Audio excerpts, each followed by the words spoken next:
Hi, this is Broccoli Propaganda, a channel where we talk about weight loss in a sustainable way in your 30s. And today I want to talk about calorie counting. Calorie counting is one of the most popular methods in weight loss. When I did some research about this, I realized that looking purely at calories is a completely wrong approach. In this video, we will find out why looking at calories only is not a good strategy to regulate your weight, and how different calories might be treated by your body differently, and how some calories might actually increase weight gain or fat gain, and some might help you reduce weight gain. Everything I say in this video is going to be backed up by science, so you can check it in the description box if you want. Let me get some things straight before we continue into the problems with calories, is that the principle of calorie in and calorie out still stands. I'm not saying that you can consume as many calories as you want and it's going to be fine. If you consume way too many calories for your body that your body needs, you're not enough physically active, you will gain weight. However, what I want to touch upon is why calorie is not a calorie, so why not every calorie should be considered equal. The problem with just looking at purely at calories is that caloric restriction makes you feel hungry because you do not eat enough calories, and this might lead to slowing down your metabolism, and as well as making you feel hungry and then eventually binging or feeling like a failure, and then you're getting into this loop of not getting to your weight loss goals. I want to also say that it's normal for us to seek high caloric food.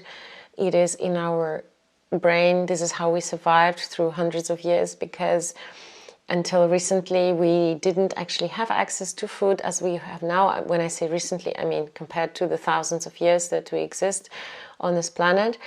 Before we were able to grow food, we really had to scout for it, and it was normal for us to seek high caloric food because this would mean that we could sustain our energy much longer. Now our brain didn't, the evolution didn't make us adapt to the amount of high caloric, high fat, high sugar food that we have on the market. So we still have this monkey brain that wants to grab the banana, which, because it's high in calories, the banana is not a banana anymore. It's more like a muffin full of sugar and sugary glaze.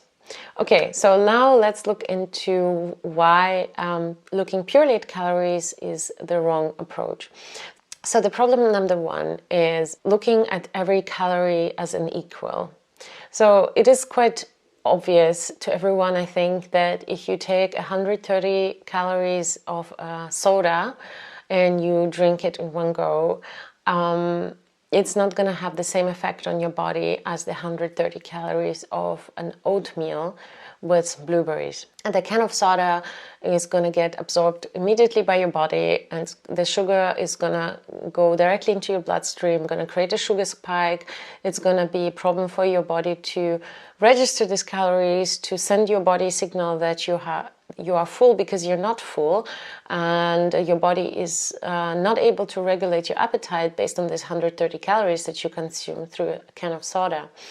While if you eat slow carbs like oatmeal, even though it's the same amount of calories, it's going to make you feel fuller, and it's going to send this satiety signals to your brain as well. Looking into calories as equal is completely wrong, so we should always look into where the calories are coming from, and liquid calories are not registered by our body in the same way as solid calories. There has been a lot of research regarding this topic.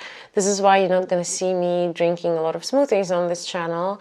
We have to be careful with the liquid calories, as the body doesn't register it to produce the satiety signals the same way as solid foods. Okay, so the problem number two is that not everything that you consume in calories will be absorbed by your body. Let's take example of nuts. A lot of people don't want to eat nuts when they are on a weight loss journey because nuts are quite caloric. However, what people do not know, and which I didn't know neither, is that 30% of the caloric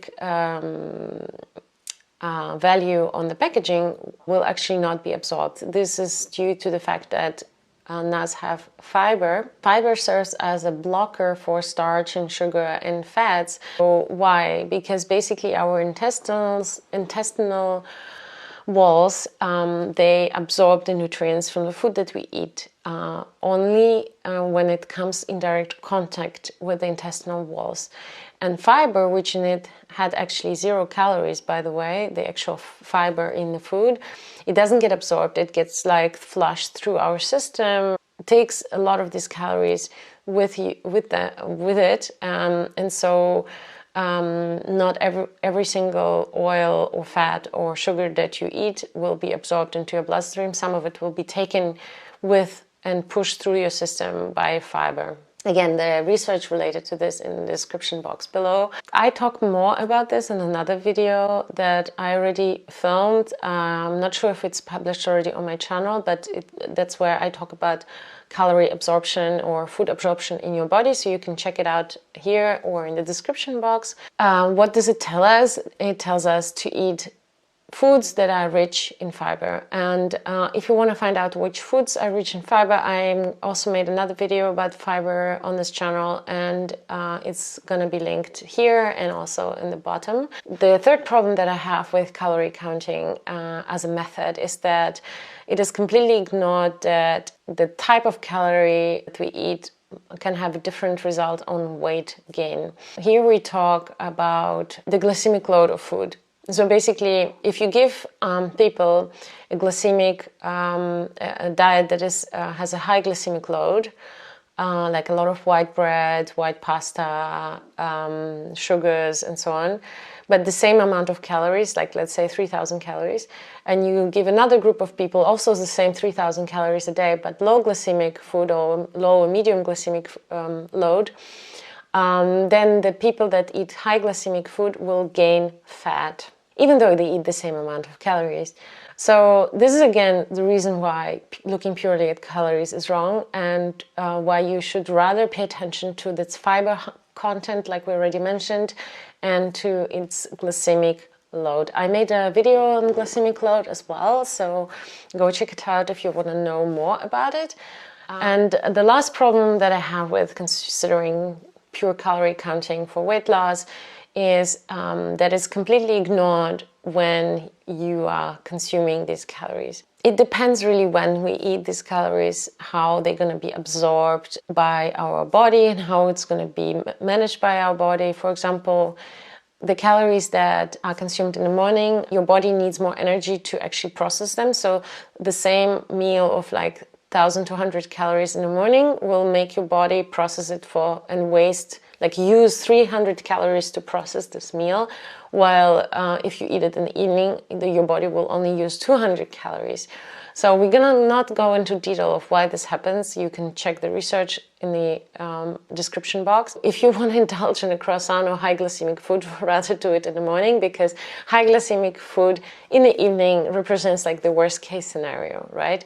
I'm gonna make a video about intermittent fasting and when it's better to eat in the morning or in the evening, and like the research that I did on this, and as well as my own experience with intermittent fasting. And then we're gonna go more into detail on this topic. So there you go. There's 4 things that are ignored quite often when you are just looking at calorie restriction. So what does it give us in the end? We do not have to restrict calories if we want to lose weight. What we need to do is change the type of food, the type of calories that we consume. Just eat more food, but that is rich in fiber, like whole grains, whole food in general. Try to avoid food that is processed, and then it's going to be much easier for you to lose weight just by swapping some of the foods that you usually eat.